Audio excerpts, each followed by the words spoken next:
अगे माई हर दिया दुभ पातरना। अगे माई हर दिया दुभ पातरना। अगे माई हर दिया दुभ पातरना। अगे माई हर दिया दुभ पातरना। और ये बहुत ही सुंदर गीत अक्सर महिलाएं ये गीत गाया करती हैं, और जो गीत गांव में महिलाएं गाया करती थी उसी गीत को लोग रिकॉर्ड करते हैं, सोशल मीडिया के माध्यम से सुनते हैं या यूट्यूब के माध्यम से सुनते हैं। तो आइए बहुत ही सुंदर गीत सभी लोगों के बीच।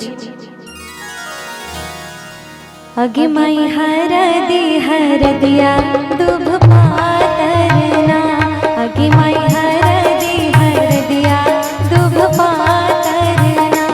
अगे माई हर दिया दुभ पातरना। अगे माई हर दिया दुभ पातरना। अगे माई हर दिया दुभ पातरना। अगे माई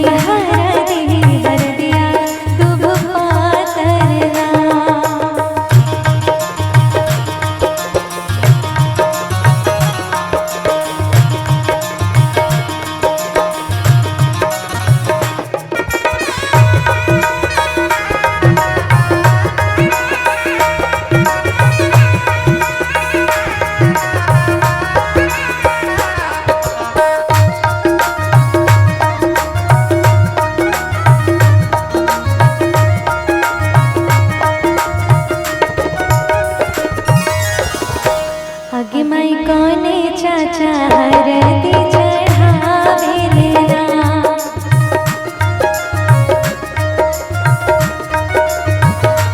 अगे माई कोने चाचा हरदी चढ़ावे लेना।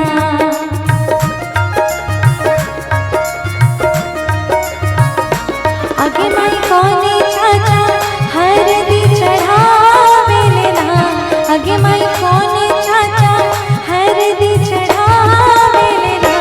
अगे माई चाचा से चाचा पन चाचाना।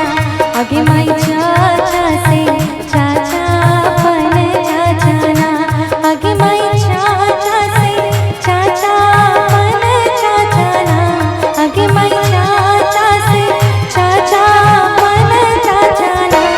अगे माई हर दिया दुभ पातरना। अगे माई हर दिया दुभ पातरना।